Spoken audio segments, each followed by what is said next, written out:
수익률이 높은 전략을 취하느냐 아니면 방어적인 전략을 취하느냐라고 봤을 땐 안정성과 방어력이 더 높은 전략을 취하는 게 더 좋을 수 있다라는 겁니다. 어떤 분들은 이거 보시면서 야, 이거 해볼만 하겠다라고 생각이 드시는 분이 있을 거예요. 여러분들이 이거 검증하려면 몇 시간 동안 차트 뒤져보고 검증하고 해봐야 되는데 이 영상 보시면서 여러분들이 공부했다라고 하면 그 시간을 완전히 줄일 수 있고 이 기법에 대해서 신뢰성도 얻을 수 있고 이 기법에 대해서 아이디어를 얻을 수 있고 이 기법으로 투자 사고력까지 확대될 수 있다는 거죠. 매일 마음 졸이며 언제 매수하고 매도할지 고민해야 하는 잦은 매매가 필수인 기법이 잘 맞지 않는 분들, 데이트레이딩보다는 좀 더 느긋하게 타점을 잡고 길게 끌고 갈 수 있는 주식 투자 방법을 찾고 계신 분들에게 오늘 영상은 분명 큰 도움이 될 수 있으리라 확신합니다.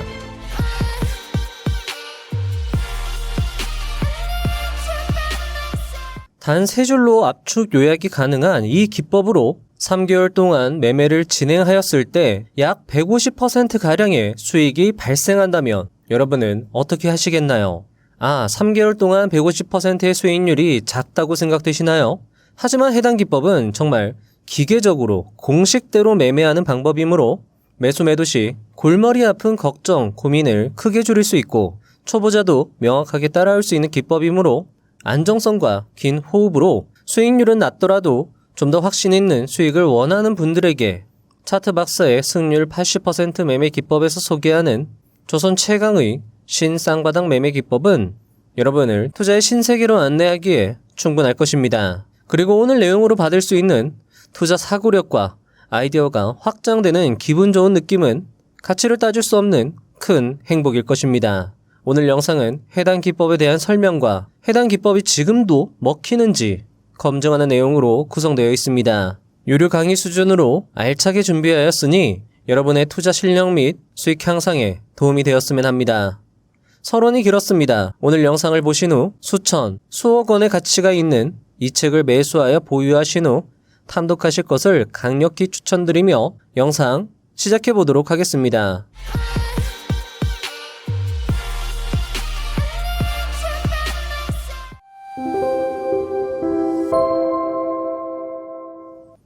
1. 고수들의 스타일. 흔히들 주식 투자를 처음에는 중장기 투자부터 시작하고 그 다음 스윙 투자, 단기 투자, 스캘핑으로 가는 수순이 많다. 매매 기간이 짧아질수록 고수의 영역이라고 볼 수 있다. 하지만 그보다 더 뛰어난 고수들은 다시금 중장기 투자로 매매를 하게 된다. 자신만의 확고한 원칙을 가지고서 1년에 단 몇 번의 매수 매도만으로도 엄청난 수익을 거두게 되는 것이다.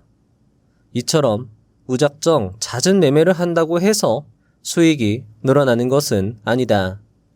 오히려 가랑비에 옷 젖는다는 속담처럼 잦은 매매로 인한 손절매와 수수료, 세금 등의 부담으로 인해 계좌는 줄어들 가능성이 크다는 것이다.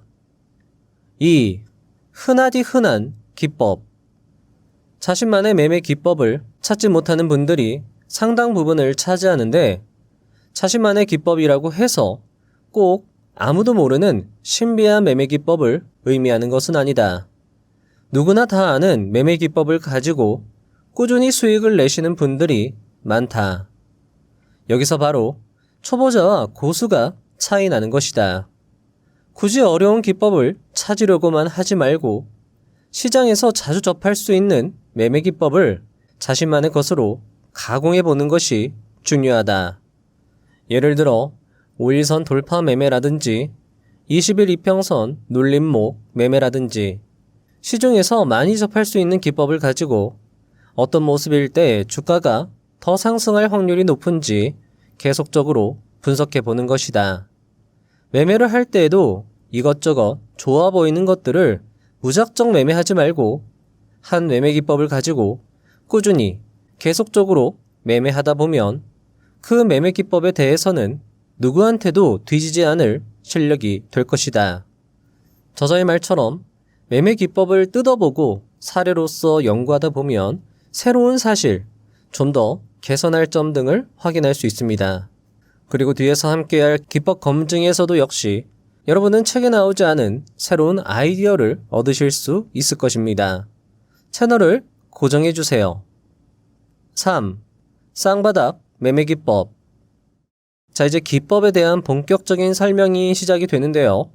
저자는 해당 기법에 대해서 기본 개념, 원리부터 실전 응용 사례까지 세심하게 설명해주고 있었습니다. 저자의 이야기를 함께 들어보시죠. 지금부터는 실전에서 쉽게 적용할 수 있는 매매 기법을 소개하고자 한다.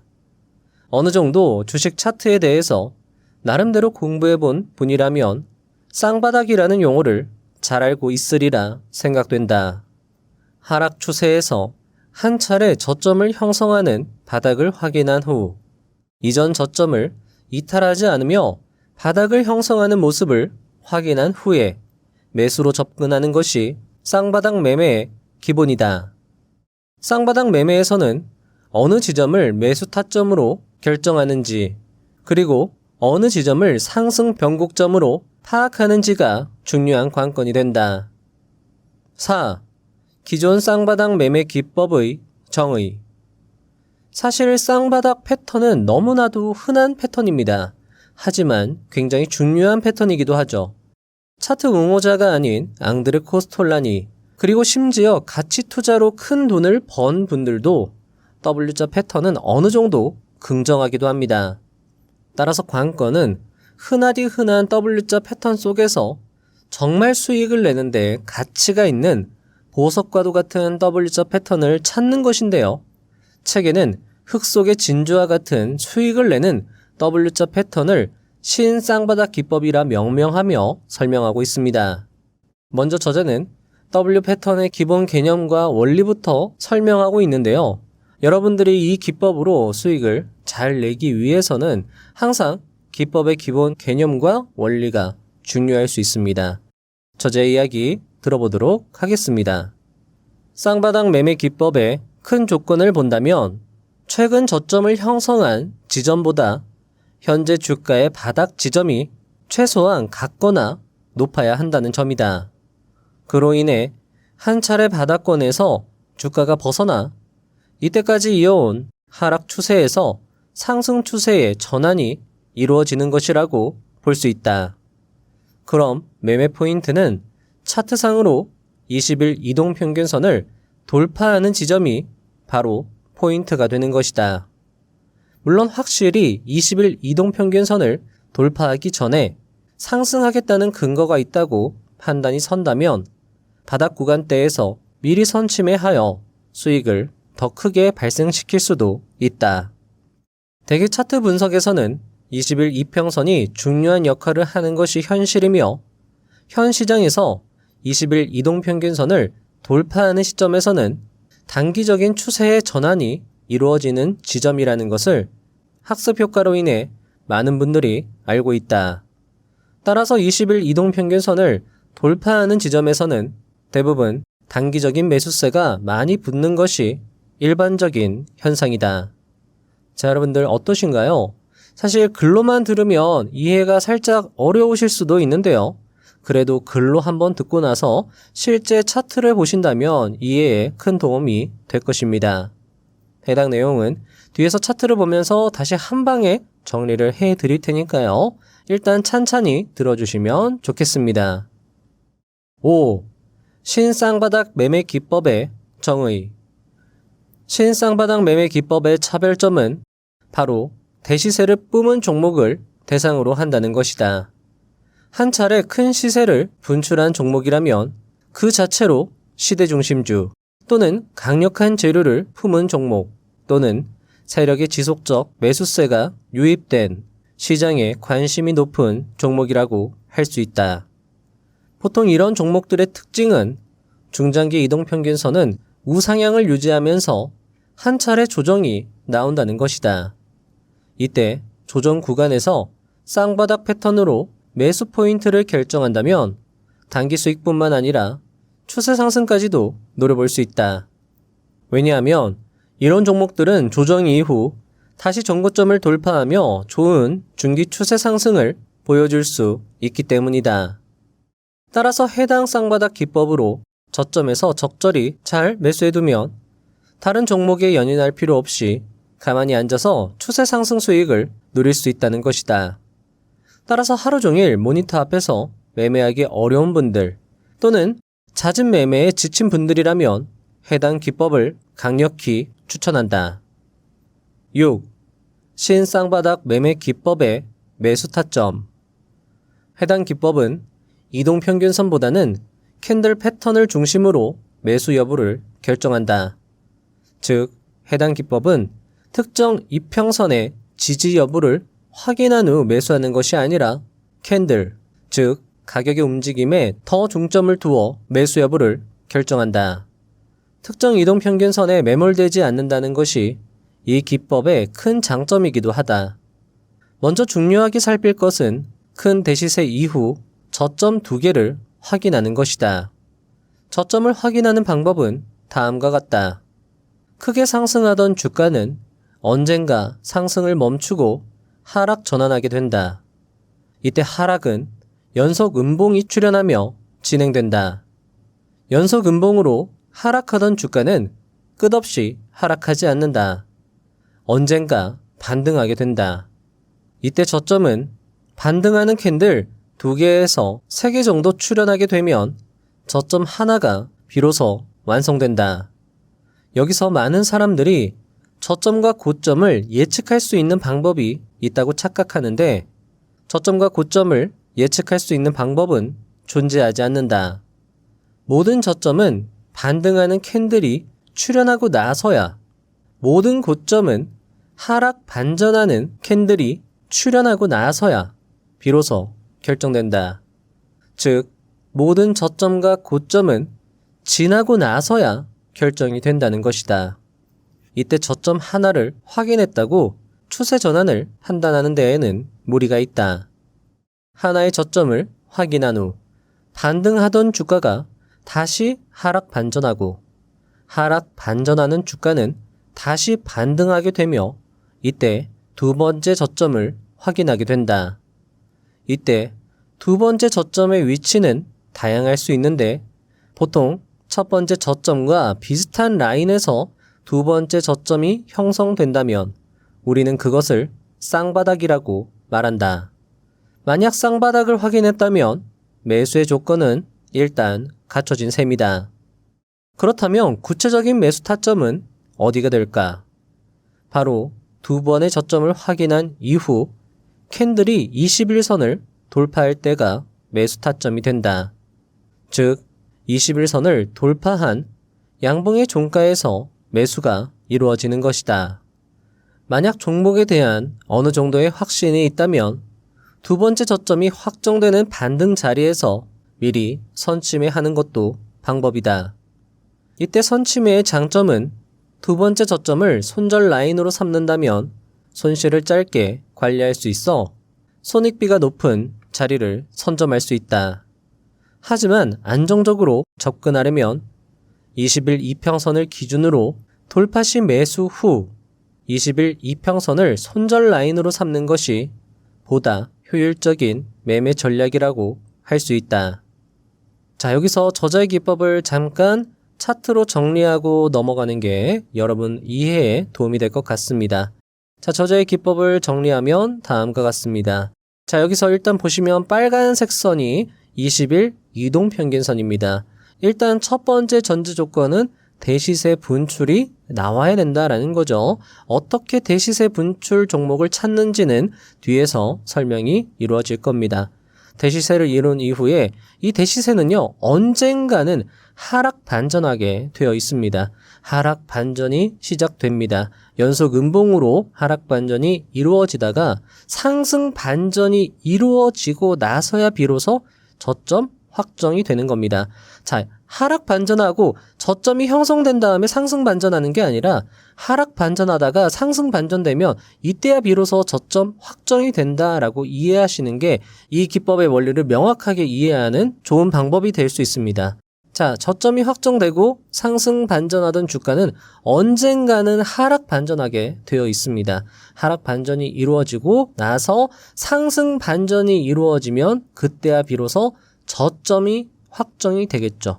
자, 이렇게 첫 번째, 두 번째 저점이 확정되었을 때 이때 우리는 캔들이 20일 이동평균선 위로 올라타는지를 확인해 봐야 된다라는 거죠. 계속 관찰하면서 캔들이 20일선 위로 올라탔을 때, 안착했을 때, 종가가 20일 이동평균선 위로 올라탔을 때 그때 매수 대응하는 겁니다.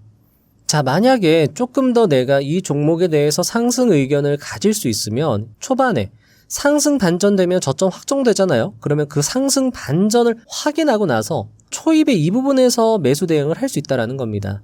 자, 지나고 나니까 이게 저점 같아 보이잖아요. 근데 계속 차트를 돌려다 보면 여기도 저점이 될 수 있죠. 여기도 저점이 될 수 있죠. 어느 지점이나 다 저점이 될 수 있어요. 하지만 저점을 결정하는 건 상승 반전이 이루어질 때다. 따라서 이때 하락이 이루어지고 있을 때는 매수 타점이 안 나오는 겁니다. 항상 반전이 되고 나서 여기 지점, 초입 지점에서 매수 대응해야 된다라는 거죠. 많은 분들이 여기 지점에서 미리 선침해하는 분들도 있는데 추세적인 관점으로 본다라고 하면 오른쪽 지점에서 매수하는 게 더 적절할 수 있다라는 겁니다. 저자는 책에서 보통 두 개의 저점은 20일 이동평균선과 60일 이동평균선 사이에서 결정되는 경우가 많다고 이야기하고 있었습니다. 이 조언도 굉장히 실질적이면서도 중요한 조언이 될 수 있는데요. 20일 이동평균선과 60일 이동평균선 사이에서 정말 저점이 많이 결정되는지도 뒤에서 검증해 보도록 하겠습니다. 7. 신쌍바닥 기법의 익절, 손절 방법. 매수 타점을 결정하는 것 이상으로 익절, 손절 방법은 매우 중요할 것입니다. 저자는 해당 타점 역시 명확하게 책에서 설명해주고 있는데요. 저자의 이야기를 함께 들어보도록 하겠습니다.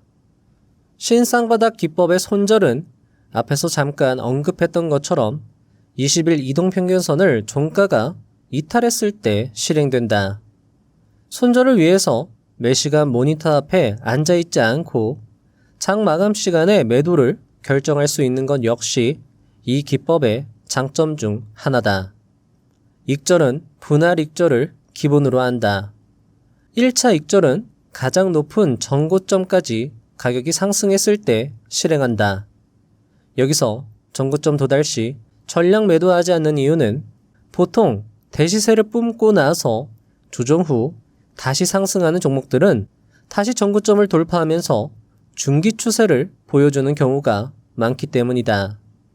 특히 대형주, 우량주의 경우는 전고점을 돌파하며 상승하는 경우가 허다하므로 종목에 따라서 익절 물량을 조절하는 것도 좋은 방법이 될 수 있다. 이때 2차 익절의 기준 역시 20일 이동평균선을 기준으로 할 수 있다. 전고점을 돌파하면서 상승하는 주가가 20일 이동평균선을 완전히 이탈하면 비로소 전량 익절 처리를 하는 것이다. 하지만 중소형주의 경우는 주가의 움직임이 다소 불규칙하게 가는 경우가 많다. 따라서 수익 중 보유 원칙은 종목별로 다르게 잡을 필요가 있다. 대형주, 우량주의 경우는 21선 기준으로 익절, 중소형주의 경우는 5일선과 이격이 많이 벌어지거나 5일선을 이탈하는 경우 익절하는 것이 수익을 보호하는 좋은 방법이 될 수 있다. 이때 21선을 종가가 이탈한 이후 다시 21선을 돌파하며 상승하는 경우가 다소 발생한다.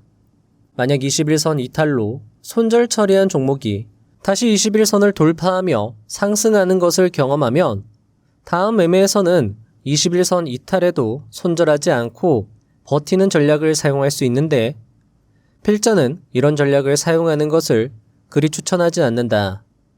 일단 21선을 이탈하면 손절 처리하고 다시 21선을 돌파했을 때 재매수하는 것을 원칙으로 삼는 것이 좋다. 왜냐하면 21선 이탈을 손절로써 원칙화했는데 이를 어긴다면 모든 원칙에 예외를 적용하면서 기법이 엉망이 될 수도 있기 때문이다. 그리고 작은 손실로 마무리할 수 있었던 것도 큰 손실로 연결되면서 멘탈에 큰 악영향을 줄 수도 있다. 한번 기법이 실패하는 건 다음 기회에 복구할 수 있다. 병가지 상사란 말도 있지 않은가. 전쟁에서 이기고 지는 일은 늘 있는 것처럼 주식시장에서도 성공하고 실패하는 일은 늘 있다. 하지만 큰 손실로 멘탈이 나가버리면 이는 돌이킬 수 없는 슬럼프로 이어질 수 있다. 주식 투자에서 수익을 쌓아가는 데 있어 복리의 개념은 정말 중요하다. 그런데 한 번의 실수로 큰 손실이 나게 되면 일단 복리가 크게 깨져 다시 수익을 쌓기가 매우 어려워진다. 게다가 기법의 확신도 떨어지고 특히 자신감을 잃을 수 있다는 것이 굉장히 크다. 자신감을 잃게 되면 기법을 제대로 시장에 적용할 수가 없다. 기법에 불신을 갖는 것보다 기법을 실행하는 자신에 대한 불신으로 어떤 기법을 사용해도 불안하고 조급하여 매매를 망칠 수 있다. 따라서 작은 손실 또는 큰 손실이 나더라도 원칙대로 손절하는 것이 좋다. 그 손실이 커 보이더라도 그 행위는 더 큰 손실을 막았기 때문에 결국 이득인 셈이다. 우리는 축구 경기에서 공격수가 골을 넣을 때에도 환호하지만 골키퍼가 골을 막는 슈퍼 세이브가 나올 때에도 역시 환호한다. 따라서 수익을 냈을 때와 마찬가지로 우리는 손절을 원칙대로 실행했을 때 역시 환호하고 손절을 잘 해낸 자신을 스스로 칭찬해 주어야 한다. 8. 신쌍바닥 매매 기법 검증. 해당 기법은 검증이 용이한 기법이었습니다. 왜냐하면 종목 발굴 기준이 명확했기 때문인데요. 해당 기법의 전제 조건은 강한 상승세의 동반이므로 종목 발굴은 키움증권 0194 누적 등락률 상위창을 기간별로 설정하면서 가장 강하게 상승세가 나온 종목에 해당 기법이 먹혔는지를 살펴볼 수 있습니다. 0194 등락률 상위창에 보시면 여기에 기간을 설정할 수 있습니다. 만약에 지금 현재 8월 3일이잖아요. 그러면 저번 달에 가장 높게 상승한 종목을 대상으로 그 종목을 지금부터 추적 관찰할 수 있는 거죠. 자, 일단 예를 들어서 2025년 1월 1일부터 25년 1월 31일까지 가장 강한 상승세를 보여준 종목을 검색해 보았습니다. 하이젠 R&M, 고영, SP 시스템즈, 한국무브넥스, 레인보우 로보틱스, 로보티즈 순이었습니다. 당시 글로벌 빅테크, 삼성전자 등의 로봇 산업 진출 이슈로 인해서 로봇 섹터의 상승세가 굉장히 좋았습니다. 먼저 가장 강한 움직임을 보인 하이젠 R&M의 쌍바닥 기법이 먹혔을지가 궁금한데요. 다음은 하이젠 R&M의 차트입니다. 자, 제가 여기다가 저점을 표시해 두었는데요. 제가 미리 표시를 해두면 그렇구나 라고 막연하게 생각하실 수 있는데 이게 차트의 흐름을 매일 보면서 저점을 확정시키는 게 의외로 헷갈리고 어려울 수 있습니다. 왜냐하면 다 저점으로 보이거든요. 여기도 저점, 여기도 저점, 여기도 저점. 자, 그러면 우리가 어떤 게 저점인지 결정하는 게 어려울 수 있다는 거죠. 따라서 저점 확정에 대한 정의 및 이해가 필요한데요. 이것을 잘 설명해준 투자자가 바로 60년 투자 경력의 레리 윌리엄스입니다. 그는 그에 져서 장단기 투자의 비밀에서 변곡점의 중요성을 매우 강조하며 저점을 확정하는 방법을 알려주고 있는데요. 간단하게 설명을 드리자면 저점은 위와 같이 주위의 저점보다 더 낮은 저점이 바로 저점이다 라고 그는 정의했습니다. 자, 이 말이 조금 헷갈릴 수 있는데요. 뒤에서 하나하나 차례대로 저점 찾는 것을 연습해 보도록 하겠습니다. 그는 이 저점, 변곡점의 중요성을 매우 강조하기도 했습니다. 레리 윌리엄스는 변곡점을 매매 시점으로 활용해서 꽤 오랫동안 큰 이익을 냈다. 그동안 지지선, 저항선, 활용 기준점 가운데 이 가격 변곡점보다 더 유용한 지표가 없었다라고 자부했다. 라고 책에서 이야기하고 있습니다. 그러니까 지지선과 저항선은 사실 변곡점보다 중요도가 떨어질 수 있다는 거죠. 그만큼 저점을 확정하는 건, 이 저점을 확정할 수 있는 능력은 매수 타점을 잡는 데 있어서 중요할 수 있다는 겁니다. 그래서 여러분들이 오늘 저점 확정하는 것만 제대로 알고 가셔도 주식 투자에 있어서 남들보다 훨씬 더 경쟁력을 갖고 임할 수 있다는 거죠. 자, 이 공식대로 하이젠 RNM의 저점을 표시하면 다음과 같습니다. 자, 일단 첫 번째 저점입니다. 크게 대시세를 주고 나서 자, 음봉으로 계속 맞고 떨어지면서 하락합니다. 하락하다가 언제 비로소 저점이 확정되느냐? 주변의 두 캔들보다 저점이 더 낮아야 된다는 거죠. 따라서 이때 저기 보시면 가운데에 짧은 도지 캔들이 나오죠. 윗꼬리 아랫꼬리가 있고 보시면 21선에서 딱 지지받습니다. 그리고 나서 반등 캔들이 나오죠. 자, 캔들의 저점입니다. 저점과 저점보다 이 캔들의 저점이 낮으니까 요때 비로소 저점이 확정되는 거죠. 자, 여기 보시면 하나, 둘, 세 개의 캔들이 있는데 이 세 번째 캔들이 만들어짐으로써 인해 이 저점이 확정되는 겁니다. 자, 그리고 나서 여기에서는 어디가 저점일까요? 살짝 애매하긴 한데 요 세 개의 캔들이죠. 요 세 개의 캔들을 요 지점을 저점으로 볼 수 있는 겁니다. 왜냐하면 왼쪽 캔들과 오른쪽 캔들의 저점보다 이 지점의 캔들의 저점이 더 낮기 때문에 우리는 이 지점을 저점으로 확정할 수 있는 겁니다. 자, 그런데 여기서 보시면은요, 왼쪽 저점보다 오른쪽 저점이 더 낮아졌습니다. 자, 쌍바닥 기법의 기본은 오른쪽 저점이, 두 번째 저점이 왼쪽 저점보다 같거나 높아야 합니다. 그런데 더 낮아졌다? 그러면 이 첫 번째 저점은 무효가 되는 겁니다. 왜냐하면 이 저점보다 이 저점이 더 낮아졌다라는 건 이 저점은 그냥 어떤 하락 추세에서의 그 과정 중의 일부라는 거죠. 그래서 이 왼쪽은 무효가 되는 겁니다. 오른쪽 저점이 더 낮아졌으니까. 그리고 또 지켜보고 있다가 이 지점이죠. 요 지점에서 요 캔들에서 저점과 양쪽 캔들보다 저점이 낮아졌기 때문에 이 캔들에서 저점이 확정되는 거죠. 이 저점은 왼쪽 저점보다 더 낮아졌습니다. 따라서 왼쪽 저점도 무시할 수 있는 거죠. 여기가 첫 번째 저점이 되는 겁니다. 자, 그리고 나서 반등하고 나서 하락하죠.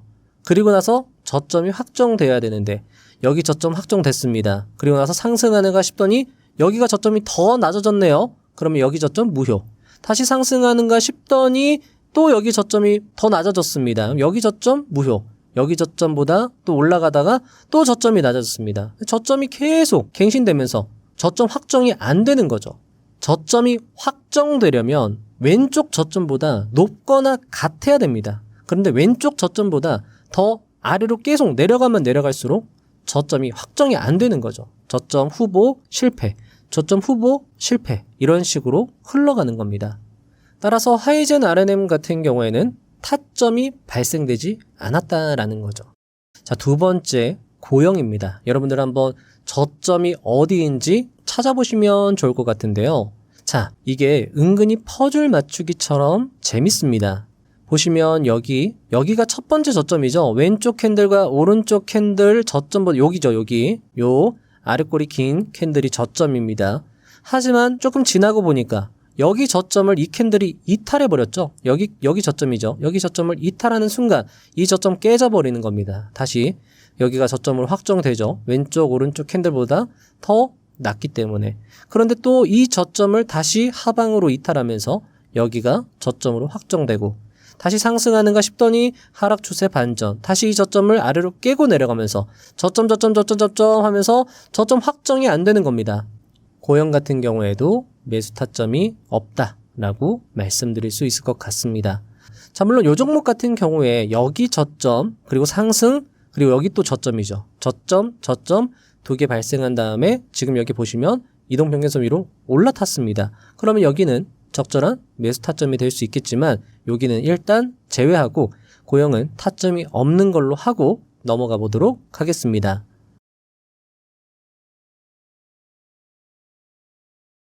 자, 이제 SP 시스템즈입니다. 역시 좋은 상승세를 보여줬고요. 이후에 저점이 두 개가 단기간에 확정되면서 20일 이동평균선 위로 요 캔들에서 올라타는 걸 확인할 수 있습니다. 자, 해당 부분을 조금 더 확대해서 보여드리면 다음과 같습니다. 자, 여기 부분에서 왼쪽, 오른쪽 캔들의 저점보다 이 캔들의 저점이 더 낮으니까 여기가 저점 확정입니다. 그리고 나서 상승하다가 하락하죠. 왼쪽, 오른쪽 캔들의 저점보다 더 낮기 때문에 저점 확정입니다. 자, 그런데 왼쪽 캔들의 저점보다 오른쪽 캔들의 저점이 보시면 거의 비슷합니다. 그러면 쌍바닥 확정이죠. 쌍바닥이 확정되고 나서 20일 이동평균선을 돌파할 때, 사실 이때 이미 21선 빨간색 선을 이미 돌파했기 때문에 여기에서 바로 안착 매수를 해줍니다.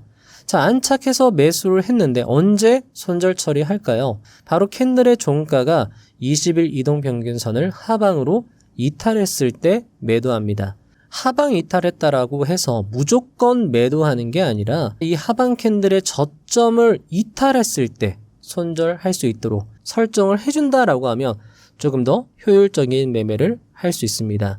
자, 이렇게 이탈 캔들의 저점을 손절 라인으로 설정하는 건 우리는 어떻게 주식으로 18,000% 수익을 얻었나의 저자이자 주식 투자 수제 소리를 들은 길 모랄렉스의 기법이거든요. 이 기법으로 대응을 하면 여러분들이 실제로 이렇게 대응을 하시면 훨씬 더 효율적인 매매를 하실 수 있을 거라 생각을 합니다. 자, 여기에서 일단은 손절 안 하죠. 여기 저점을 일단 손절 라인으로 하고 가만히 두고 봤더니 다시 이 캔들에서 종가가 21선을 올라탑니다. 그리고 그 다음날 갭으로 뜨면서 수익이 발생하죠. 하지만 다음날 또 음봉 캔들로 마감이 됩니다. 하지만 매수 가격보다는 위쪽 종가로 마무리가 되죠. 이때 우리는 매도를 해서 리스크 관리를 해줄 수 있습니다. 왜냐하면 뒤에서도 보여드릴 테지만 상승하는 종목들은요, 20일 이동평균선을 돌파한 이후에 음봉 캔들이 잘 나오지 않습니다. 일단 매수한 후에, 내가 매수한 이후에 음봉 캔들이 자꾸 발생되면서 제대로 된 수익을 주지 않는다라고 하면 일단 매도하거나 아니면 물량을 조금 줄여주면서 방어적으로 대응하는 것이 좋은 전략이 될 수 있다라는 겁니다. 주식 투자는 방어적으로 대응하는 것이 우선이라는 대가 고수들의 말도 있으니 말이죠.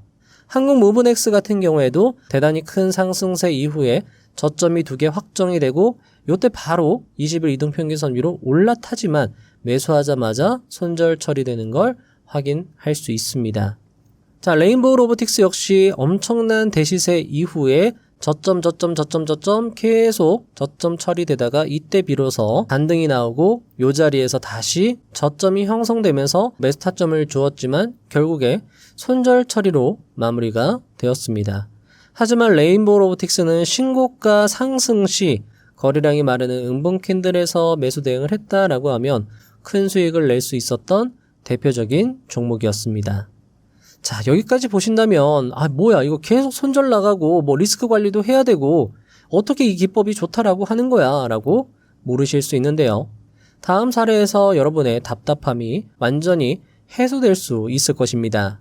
자, 다음 기업 로보티즈입니다. 로보티즈 여러분들 잘 보셔야 돼요. 자, 일단 여기에서 저점 확정입니다. 1차 저점 확정. 하지만 이 저점 밑으로 깨지면서 여기 저점 확정되죠. 여기 무효. 여기 저점 그러다가 밑으로 또 깨지죠. 여기 저점 무효고 여기 저점 확정입니다. 그리고 나서 다시 제대로 된 상승세를 보여줍니다. 여기가 이제 1차 저점이구나. 자, 그리고 나서 다시 하락 전환합니다. 그리고 나서 여기에서 이제 저점이 딱 확정이 됩니다.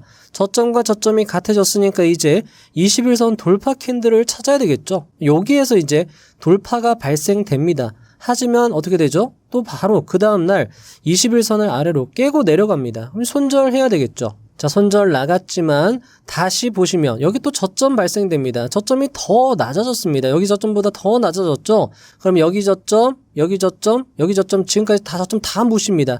여기서 이제 또 1차 저점이 확정이 된 거예요. 그리고 나서 주가 상승, 다시 저점 확정. 여기서 저점이 확정됩니다. 저점과 저점이 2개가 확정이 되었죠. 오른쪽 저점이 왼쪽 저점보다 높아졌습니다. 그리고 나서 요 캔들에서 21선 돌파가 발생됩니다. 여기에서 매수 대응을 정확하게 할 수 있고 5일선을 타면서 상승하는 캔들이 계속 나온다라고 하면 이런 자리에서는 조금 적극적으로 추가 매수를 해주는 것도 수익을 극대화시키는 방법 중에 하나가 될 겁니다. 자, 그러면 이 종목 같은 경우에 어떤 결과가 나왔을까요? 앞에 사례처럼 애매한 결과만 나왔을까요? 해당 기법은 그냥 이런 애매한 수익을 주는 그냥 애매한 기법일까요? 다음 차트를 확인해 보도록 하겠습니다. 자, 여기 보시면 요 종목 같은 경우에 요 자리에서 매수 대응이 들어갔습니다. 여기 표시를 조금 제가 잘못했네요. 여기에서 매수 대응을 할 수 있었고 1차 수익률 약 45%. 지금 여기로 제가 계산한 것 같아서 조금 수익률은 조정이 필요할 것 같은데 일단 40% 정도로 하겠습니다. 그리고 최고 수익률 뭐 한 150%, 160%, 현재 수익률은 한 100% 그 정도 조금 보수적으로 생각해서 그 정도 수익이 발생했다라고 보시면 좋을 것 같습니다. 자, 이렇게 조금 조정을 하더라도 굉장히 우수한 수익이 발생된 걸 확인할 수 있었습니다. 한 종목의 좋은 추세가 지금까지 애매했던 것들을 모두 해결해버리는 마법을 부리고 있다라는 거죠. 해당 기법의 위력은 이렇게 제대로 된 한 종목으로 발생될 수 있다라는 걸 알 수 있는 좋은 사례였습니다. 자, 다음으로 2월달 누적 등락률 상위 종목을 확인해 보도록 하겠습니다. 2월달에 가장 강한 상승세를 보여준 종목은 올릭스, 평화홀딩스, 젠백스, 엣지파운드리, DSC 인베스트먼트, 유일, 에너테크까지였습니다. 이때 신규 상장한 종목은 실제 등락률보다 좀 높게 표시가 되므로 제외하였습니다. 자, 올릭스입니다. 올릭스의 경우에 2월 달에 가장 높은 상승률을 기록했습니다. 꾸준히 조정이 발생해서 3월 말경에 1차, 2차 적점이 확정이 됩니다. 그리고 나서 21선을 돌파하는 캔들이 이날 발생되고요.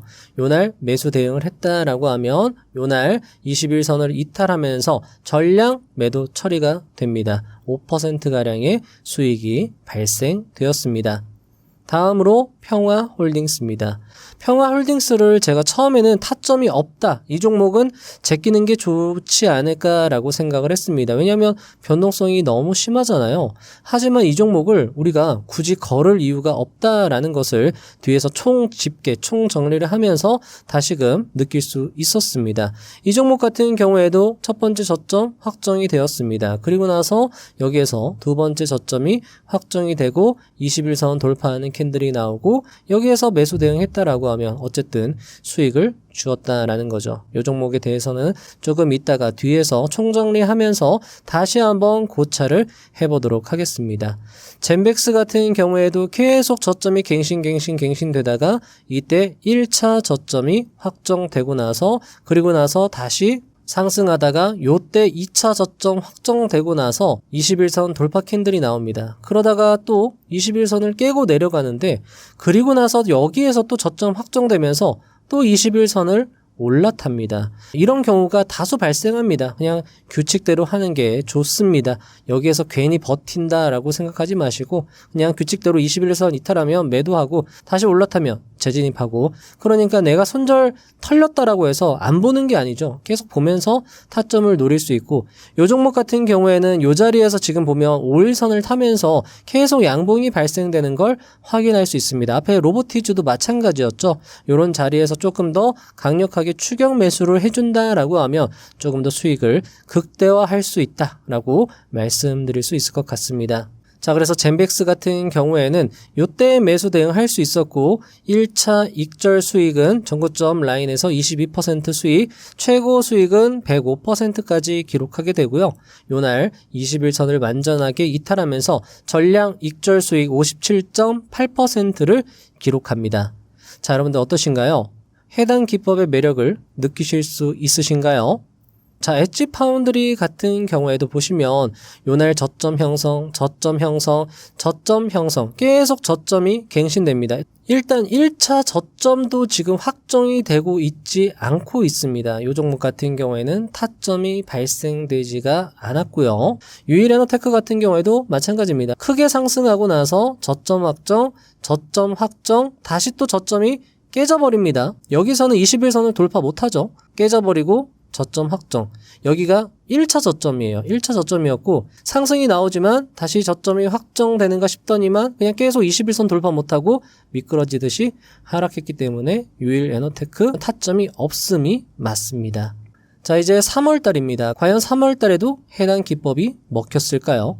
자, 참고로 해당 기법은 누적 등락률 상위창을 통해서 종목을 확인한 이후에 충분히 종목을 추적 관찰할 수 있는 시간을 줍니다. 따라서 누적 등락률 상위창에서 상위 10개 종목을 꾸준하게 관찰하는 등으로 종목을 발굴해 나가신다면 간단하게 종목을 발굴하면서도 훌륭한 수익을 낼 수 있는 기법에 해당할 겁니다. 자, 3월달 등락률 상위 종목은 이니텍, 아이로보틱스, KD, 동양철관, 소록수, 형지글로벌까지였습니다. 역시 신규 상장 종목은 제외했고요. 자, 이니텍 같은 경우에는 보시면 요때 큰 상승세가 나오고 요때는 여러분들 요 저점 카운팅을 하지 않습니다. 왜냐하면 저점 카운팅은 20일 이평선 아래로 떨어졌을 때 카운팅이 들어가거든요. 왜냐하면 여기 카운팅 자체가 할 수 없습니다. 이거 뒤에서 다시 한번 설명을 드릴 거고요. 자, 일단 여기서 1차 저점 확정, 2차 저점 확정입니다. 그리고 나서 여기서 돌파 캔들 나오죠. 여기서 매수했지만 털렸습니다. 자, 그렇게 계속 봐야 되겠죠. 여기 또 저점 확정입니다. 저점이 비슷비슷합니다. 여기서 저점 확정되고 나서 다시 또 21선 올라탑니다. 여기서 또 매수 대응할 수 있죠. 하지만 상승세가 나왔다가 또 꼬꾸라집니다. 자, 요럴 때는 조금 본절 컷으로 대응을 해주는 게 좋을 수 있습니다. 이니텍 같이 요거 약간 애매하죠. 우량주도 아니고 중소형주에 해당하기 때문에 변동성이 굉장히 심할 수 있습니다. 따라서 5일선 위로 올라탔을 때 이렇게 좀 강력하게 돌파가 나왔을 때는 어느 정도 익절해주는 것도 좋은 전략이 될 수 있습니다. 자, 이렇게 본절 컷으로 마무리가 되었지만 또 저점 확정하면서 여기서 또 21선 올라타죠. 이런 자리에서 매수 대응했다라고 하면 역시나 넉넉한 수익이 났지만 자, 계속 이 중소형주는요, 5일선하고 이게 좀 벌어지게 조금 크게 상승세가 나오면 익절하고 빠져나와야 됩니다. 그런 식으로 대응을 했다라고 하면 이니텍 같은 경우에는 수익을 낼 수 있었을 겁니다. 자, 아이로보틱스 같은 경우에도 여기다 제가 써놨습니다. 상승하는 도중에 W자 패턴 사용 못하냐라고 물으실 수 있는데 21선을 타면서 상승하는 경우에는 돌파의 어떤 그 개념을 활용할 수가 없어요. 아예 타점을 잡지 못한다라는 거죠. 21선 아래로 떨어져야지 21선 돌파 개념이 적용이 되는데 21선 아래로 내려가지 않으면 여기에서 저점을 잡을 수는 없다라는 겁니다. 21선 타면서 상승할 때는 그냥 내버려 두고 있다가 비로소 21선 이렇게 하방 이탈하고 나서 여기에서 이제 저점이 확정되죠. 여기 저점 확정 됐는데 여기서 더 낮은 저점이 확정되니까 왼쪽 저점 무시. 여기 1차 저점 확정 상승하고 나서 여기에서 2차 저점이 확정이 되고 여기서 돌파가 됩니다. 여기에서 매수 대응했다라고 하면 아직까지는 21선 이탈을 하지 않아서 결과 미정으로 제가 뒀는데 그냥 이것도 그냥 손절 처리로 해버렸습니다. 이따 뒤에서 집계할 건데 다 요것도 그냥 보수적으로 접근하기 위해서 손절로 마무리되는 걸로 처리하도록 하겠습니다. 자, KD 같은 경우에는 어떤가요? KD 같은 경우에도 21선 여기서 저점 카운팅하는 게 아니죠. 빨간색 선 21선을 하방으로 이탈한 다음에 저점 여기가 가장 낮은 저점 확정입니다. 1차 저점 확정됐죠? 자, 그리고 나서 2차 저점을 보려고 봤더니 여기에서 2차 저점 확정인데 21선을 글쎄요, 여기서 한번 올라타기는 탔습니다. 그런데 보면 단순 테마 종목의 경우에는 여러분들이 저점 대응에 신중을 기할 필요가 있다라는 거죠. 왜냐하면 W자 패턴 만들면서 다시 상승이 나오려면 재료가 살아있어야 됩니다. 하지만 단순 테마로 이런 식으로 높게 상승한 종목은 W자 패턴 만들면서 상승할 확률이 좀 낮을 수 있거든요. 따라서 여러분들이 테마 종목에 대해서 매수 대응을 하려고 한다라고 하면 수익을 주면 그냥 일단 수익 챙기고 나서 보수적으로 운용을 하면 조금 더 어떨까 이렇게 말씀드릴 수 있을 것 같고요. 테마 종목의 경우에는 올라탔다라고 해서 바로 매수하는 게 아니라 조금 더 지켜보면서 5일선을 타면서 상승하는가 그걸 조금 더 지켜보면서 대응을 하면 어떨까라는 생각을 또 검증하면서 생각을 할 수 있었습니다.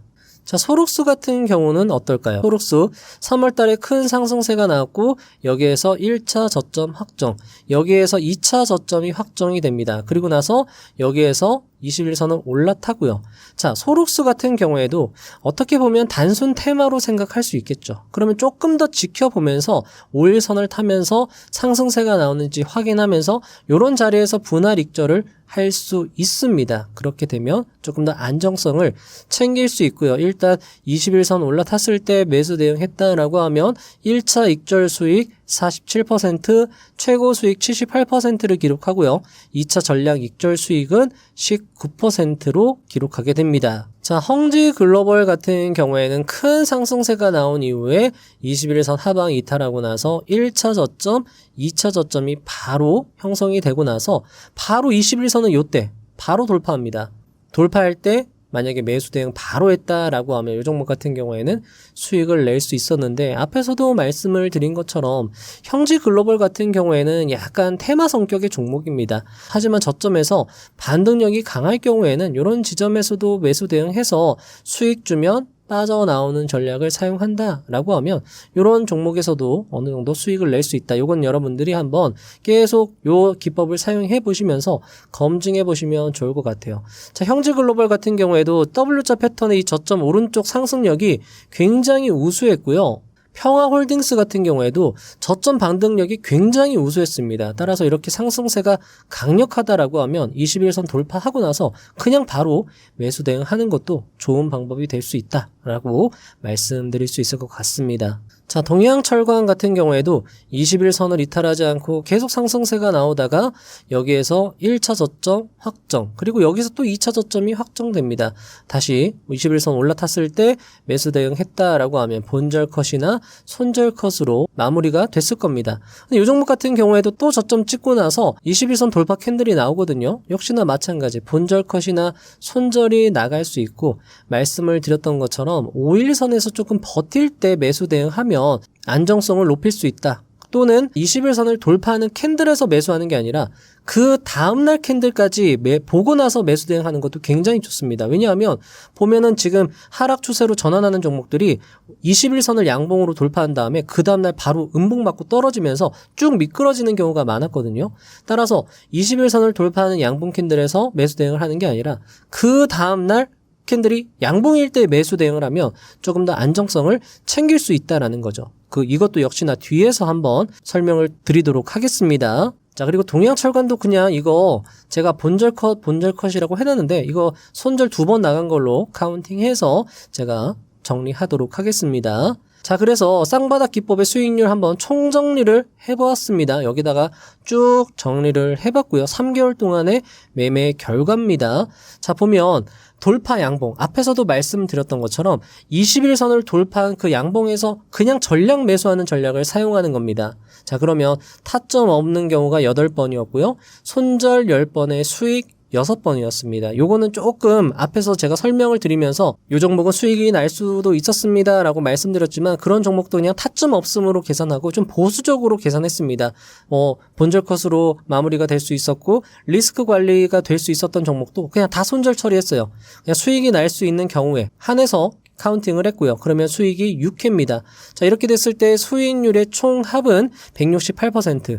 자, 손절은요. 사실 이것도 21선 이탈했을 때 손절이 더 작게 발생될 수도 있는데 그냥 기계적으로 5%의 손절 나간다. 또는 기계적으로 7%의 그냥 자동 매도 설정했다. 매수하고 나서 내가 종가 관리도 힘들다. 그냥 나는 기계적으로 대응하겠다라고 했을 때 이것도 어떻게 보면 보수적으로 접근한 것일 수 있습니다. 이렇게 보수적으로 접근했음에도 불구하고 수익률, 손익률의 합이 168%, 148%가 나온다라는 거죠.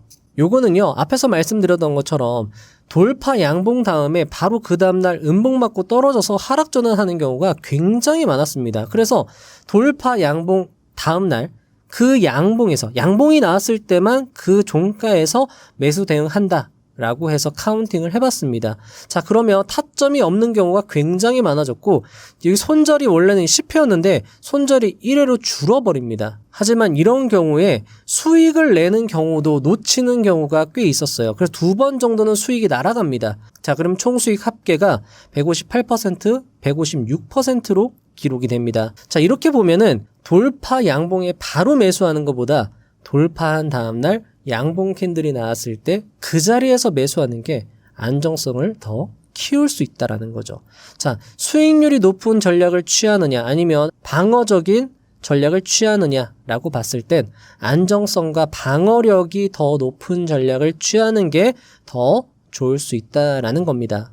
자, 해당 조사에는요, 분명히 뭔가 오류가 있을 수 있어요. 하지만 해당 검증으로 여러분은 분명한 아이디어를 얻으실 수 있을 겁니다. 어떤 분들은 이거 보시면서 야, 이거 해볼만 하겠다라고 생각이 드시는 분이 있을 거예요. 비록 어떤 검증이라던가 설명에 오류가 있지만 분명히 이 기법은 한번 여러분들이 꼭 사용해 볼 만한 기법이다. 그리고 제가 검증을 하면서도 이 기법에 대해서 굉장히 어떻게 보면 업그레이드를 해드렸습니다. 그냥 여러분들이 맨 땅에 이 기법 막 헤딩했다라고 하면 굉장히 시행착오를 겪으면서 이 기법, 이거 뭐야, 이거 안 좋은 거 아니야? 라고 생각하실 수 있었겠지만 돌파 양봉 이후에 양봉 확인하고 매수하는 게 훨씬 더 어떻게 보면 손절 확률을 줄일 수 있었던 방법이고, 여러분들이 이거 검증하려면 몇 시간 동안 차트 뒤져보고 검증하고 해봐야 되는데 요 영상 보시면서 여러분들이 공부했다라고 하면 그 시간을 완전히 줄일 수 있고, 이 기법에 대해서 신뢰성도 얻을 수 있고, 이 기법에 대해서 아이디어를 얻을 수 있고, 이 기법으로 투자 사고력까지 확대될 수 있다라는 거죠. 이 기법은요, 앞에서도 말씀드렸잖아요. 21선과 61선 사이에서 여러분들 저점이 확정된다. 그런 경우가 많다라고 이야기를 했는데, 자, 보시면 김영준 투자자님은 60일 이동평균선 근처까지 내려왔다가 반등하는 경우가 굉장히 많다라고 이야기를 했습니다. 또 유모민 투자자는 45일선을 강조했어요. 자, 그렇다라는 건 21선하고 61선 사이 그 어느 지점에서 저점이 확정될 수 있다라는 거죠. 그리고 매수 타점은 어디로 결정하면 되느냐? 21선 돌파하는 양봉, 그 다음날 매수하게 되면 굉장히 이 기법에 대해서는 신뢰도를 높일 수 있다. 수익 확률을 높일 수 있다.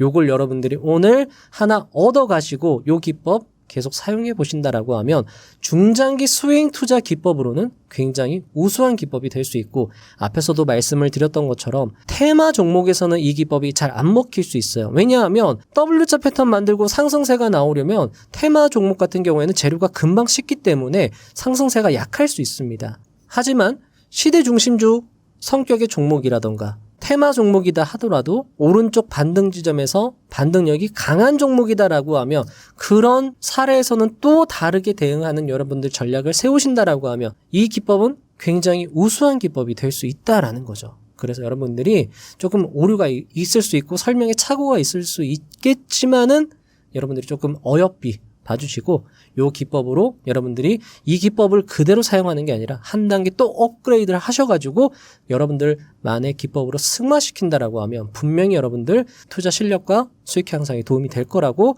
말씀드리면서 영상을 마무리하도록 하겠습니다. 자, 여러분들 어떻게 보셨나요? 총 3부작으로 종가 매매, 수익 매매 중심으로 해당 책을 다시 리뷰해 보았는데요.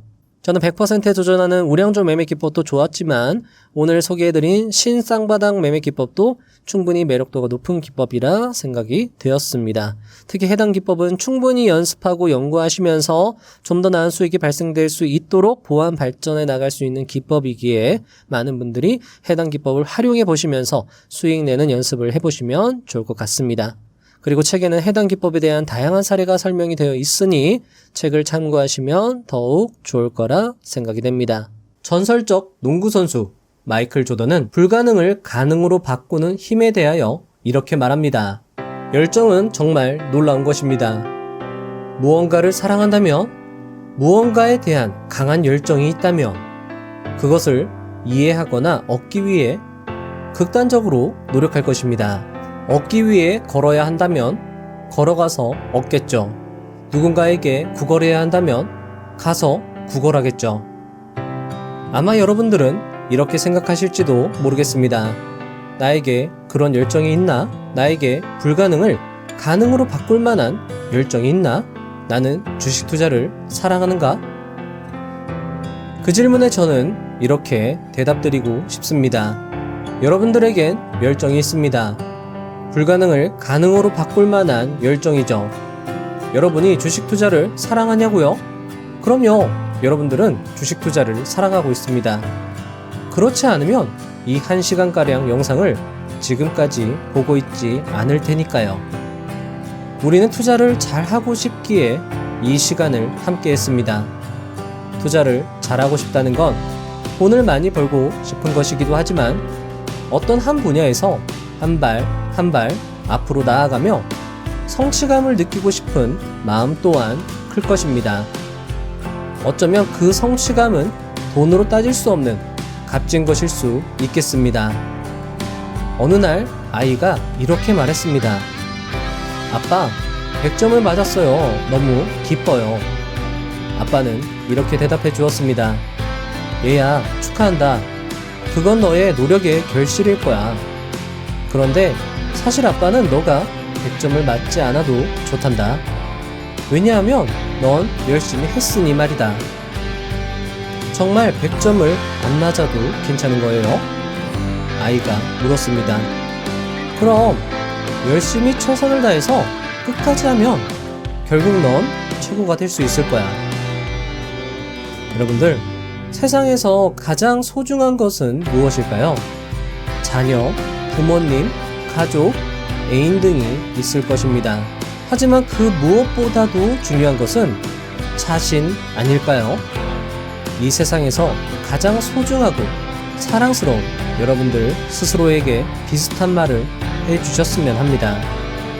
오늘 실패했다고? 오늘 잃었다고? 괜찮아. 오히려 잘했어. 너 공부했고 노력했고 실천했잖아. 그럼 됐지.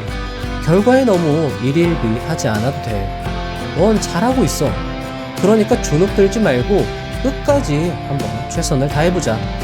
그럼 넌 최고가 될 수 있을 것이고 네가 원하는 것을 얻어낼 수 있을 거야. 실패도 똑똑하고 결국 성공하는 사람들이 하는 거라고 라고요. 주변 사람들에게 친절한 것도 좋지만 여러분 스스로를 친절하게 대해주셨으면 합니다. 오늘 영상은 여기까지입니다. 다음 시간에도 알찬 영상으로 찾아오도록 하겠습니다. 감사합니다. 부자가 되는 지름길로 저와 함께 달려가시죠.